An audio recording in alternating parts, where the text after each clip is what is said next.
Okay, people, this is a variation of the baby fat minnow. So it is a little bit bigger fly. We're tying it on a different hook. It's not the Bonio carp hook, but it's one that's almost as good. It's the streamer stripper hook by Fulling Mill in a size 4. So to start out on this one, I have just white 6/0 uni thread and a 4mm tungsten bead. So I'm going to take that and just kind of lock that down somewhere in the middle, just far enough back that you can place the eyes on the fly and have them sit nice and flat. So once I have that tied in place, I'm going to tie in some marabou. So because this is the ginger minnow, Curtis named it, by the way, I think. I'm going to take some ginger marabou. I want to find a nice clump that's kind of got nice even tapers to the tips. And just like the baby fat minnow, we want it to be fairly sparse. So like here's my piece of marabou, and I'll just take all the fibers from one side of it. We'll gather those up. And that might be a little bit too sparse, so I can always add a little bit more to it. So take my thread all the way to the back. I want that marabou to be about that long.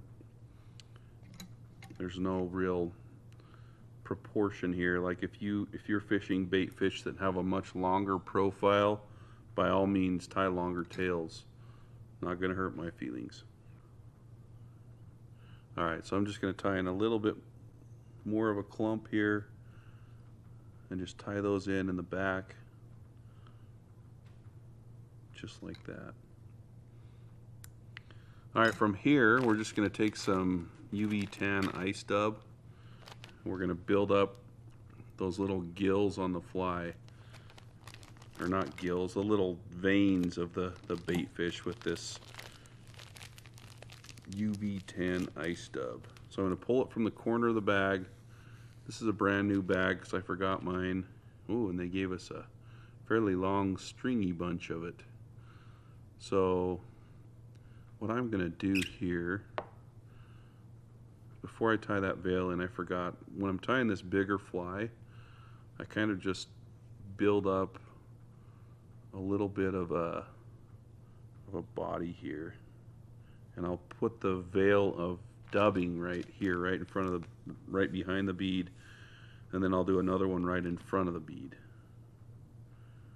So just kind of mash that around the hook, a few loose wraps, and cinch it tight, and pull those back so those kind of blend in with the marabou just a little bit. And then I'll take my thread forward and I'll do the same thing in front of the bead, just with a pretty sparse amount.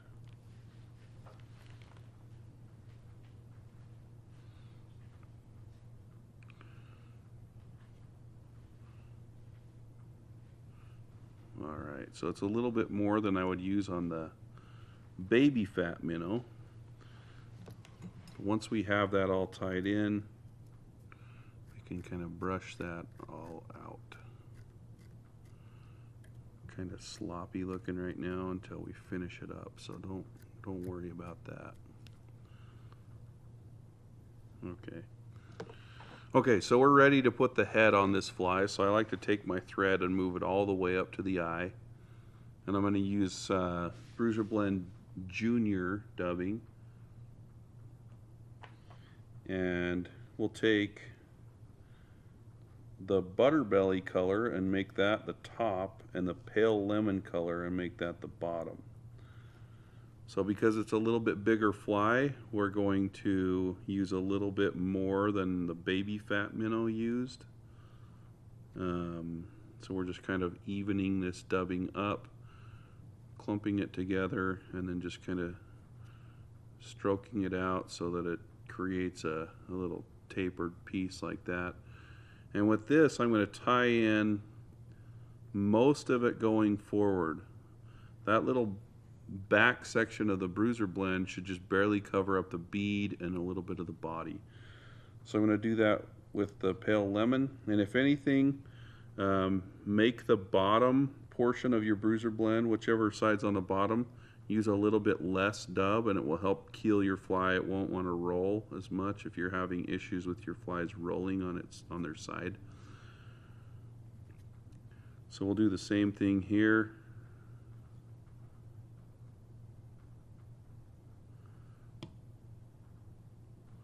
Just with a few wraps of thread. And now from here, what I want to do is just kind of spread that dubbing out. So I'm fanning it out. You can see from the top view that it's fanned out. That way when I push it over itself, it covers up the sides of the fly. So I'll do that with the top first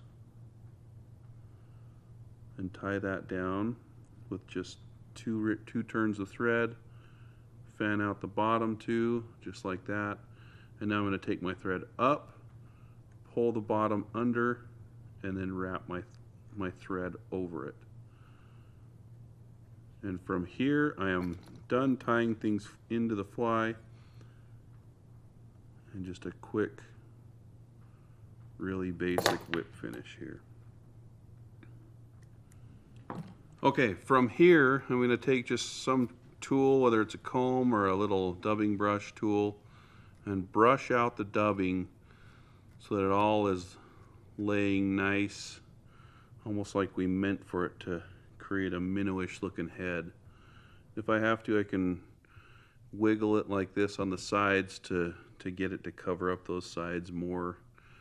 Alright, so there we go. We've got minnowish profile going on. Now the trick to putting the eyes on this fly is to take some clamps, like these Loon Spring Creek clamps that don't have teeth on them, and I'm just going to smash down the sides of the fly from the top and the bottom. So as you can see now, that creates a very wide and flat profile for me to clip these eyes onto.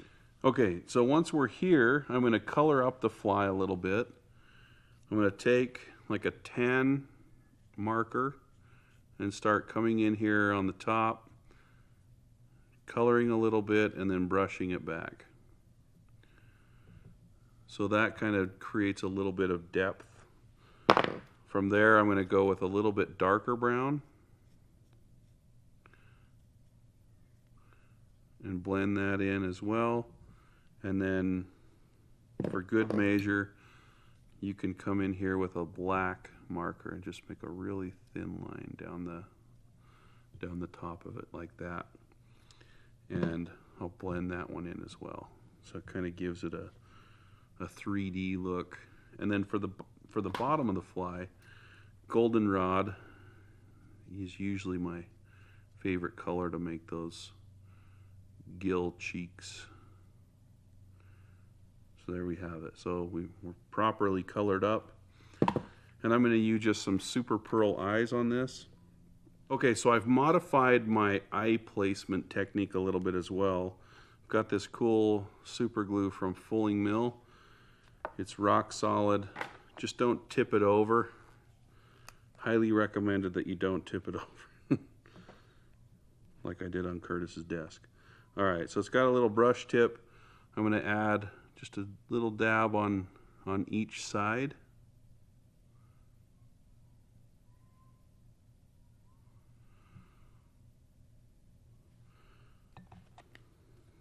Make sure I get that out of the way. And then I'm going to just take these eyes and stick them in place.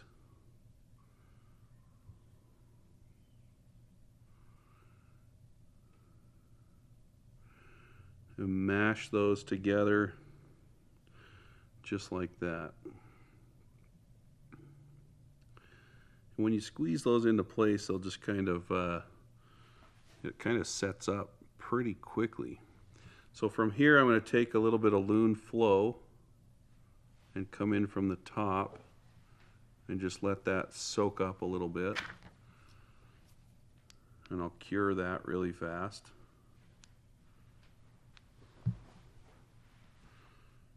And now I'm going to take a really cool product, Gulf Ambulance resin, and I'm going to make a hot spot on the bottom side of the head of this fly. It's probably unnecessary, but all I know is I caught my first Argentinian perca on this fly and it had this hot spot, so there's no reason to stop doing it now. So to apply that, I put a little bit of it on a needle, and I'm just going to kind of work that in there. You can see how really nice and bright this stuff is. In just a second when I get my fingers out of the way. So you can see it's really bright orange. I'm going to build up a little bit more.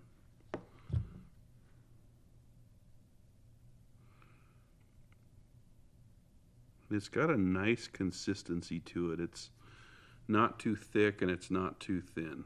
Alright, so you can see that really picks up the UV. And I think I just shined the tip of the bottle, so good luck to me trying to get that unclogged. Alright, so from here I'm just going to coat the whole head with Loon Thick and do my normal baby fat minnow, low fat minnow magic. Got a little hair sticking out here.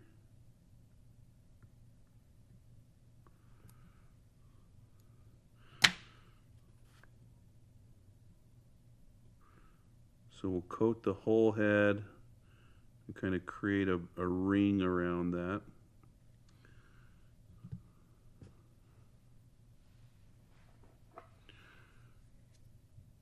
Okay, and now I'll take my bodkin and I'm going to take the resin and just push it from the eye back into the dubbing, just a little tiny bit.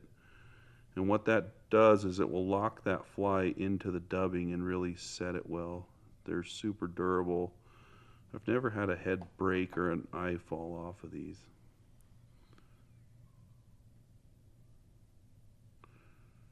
Even though I'm just using the non-designer, just classic old Loon Thick resin. See, I got a little hair like that in it. What I found is if you just don't worry about those little stragglers, they will just kind of, the resin will suck down all into the head, and then I can just trim that off in just a second. Okay, so we've got our thick on there. We're going to tag that with our light. It should cure up really quickly.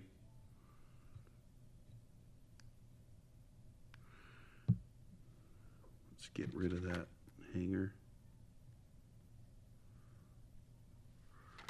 And now we'll finish it off with a little bit of flow.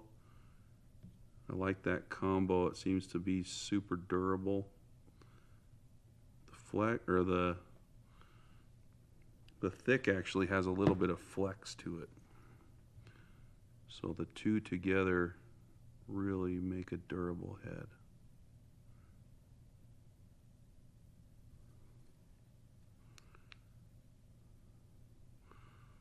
Okay, that's the final touch. I'm going to go get it wet now and put it back in the vise wet, and you'll see what I'm talking about. Even though I haven't really said anything about how it should be transparent, but it should be. Okay, so there you have it. That is the ginger minnow. You can see, you should be able to see through the body of it. It's a pretty transparent body. Really long, slender fly, and you can even see how that black, when it gets wet, just kind of washes down and turns into a dark brown. So anyway, tie those in a whole bunch of different colors. This colorway is hot, so hot it will catch you more fish than any pheasant tail in the whole world. That's guaranteed. My name's Curtis Fry.